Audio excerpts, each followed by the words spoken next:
Welcome everyone, and thank you for coming. We're going to talk about the history of the steel band today here at Northern Illinois University.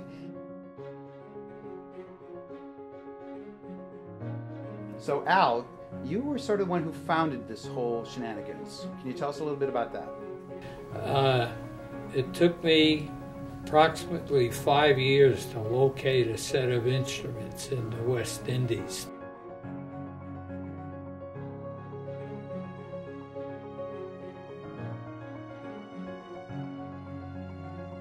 Thinking we were only going to play for a small classroom of kids, we walked into an auditorium filled with 1,500 middle school students. I thought, this is going to be a tough audience.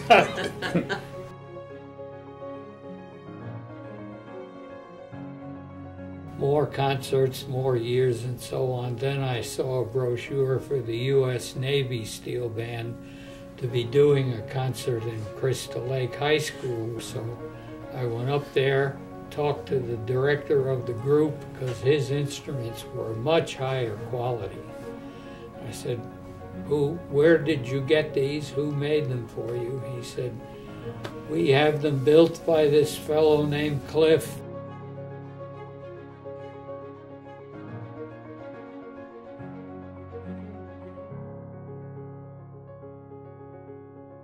A lot of us wanted to get out of Trinidad.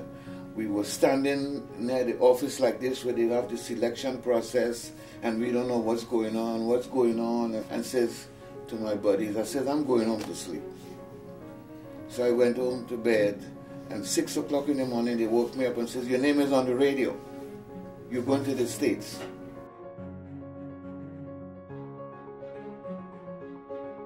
The minute the screen opened, and I saw the crowd appeal, and we played, and these are true words that I muttered to myself. Anytime I go back to Trinidad, I'm not staying.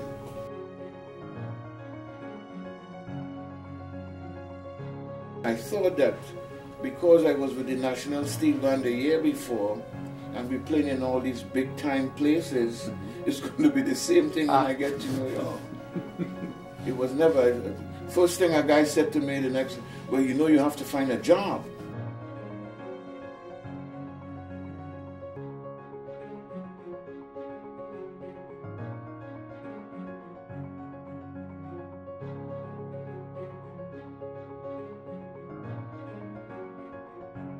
So I asked them who tuned your instruments, and they told me about Cliff.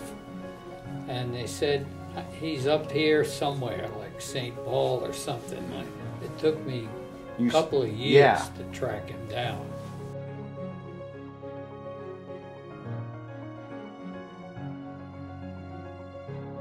So you were buying steel drums from Trilla for a long time. When I first came here, I didn't have a source. So I went to different places. I'm leaving my office for lunch, and I see a gentleman sitting in my lobby. I walk out, and Cliff is sitting in his relaxed position in a barrel chair. And I says, are they taking good care of you? And he said, oh yes, I'm here. As you making a pickup? He says, yes. I said, for who? I know most of my customers. I'm not a giant corporation. I know kind of where all the drums are going. He says, Northern. I says, Northern Chemical, Northern Oil. I have a lot of Northern accounts, you know. And he says, no, Northern Illinois University. So we get it. What's that for? He starts telling me the story, how he liked my drums when he was in Minnesota. When he came here, he saw that Trilla was here in Chicago. So he's coming down buying drums from us when he raised the money. So I went back, and my customer service man was named Kevin. I said, Kevin, give him his money back. We'll donate him to the school. Well, the next week he came back with a truck. No more a car, with 1 or 2 drums in the car. And I said, by the way, we're having a concert next week. You should come. He says, well, I'm going to Italy, and I'll be back Sunday.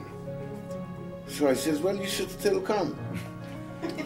Sunday, I'm standing in front of the concert hall, and he's there. So I roamed all through this building, opening up doors, hearing all sorts of people practice. I didn't know where my steel drum was. And I walked up and I saw, opened up the auditorium, and it's like unbelievable. 100 steel drums, red steel drums on stage with the spotlights and kids. And standing room only, and I walked in, and I just couldn't believe what I was hearing. So I'm standing up there, and he caught me, and so, as you said, I went up on stage and talked to him, and I said, I gotta be part of this. This is something. And so he's brought me up, introduced me to Liam, who was just phenomenal young artist. Very humble young lad. And I said, I gotta be part of this. And Cliff looked at me, he says, well, he can't come back next year. And I looked at him, I said, son, you're coming back. I'll take care of your education. And the rest is history.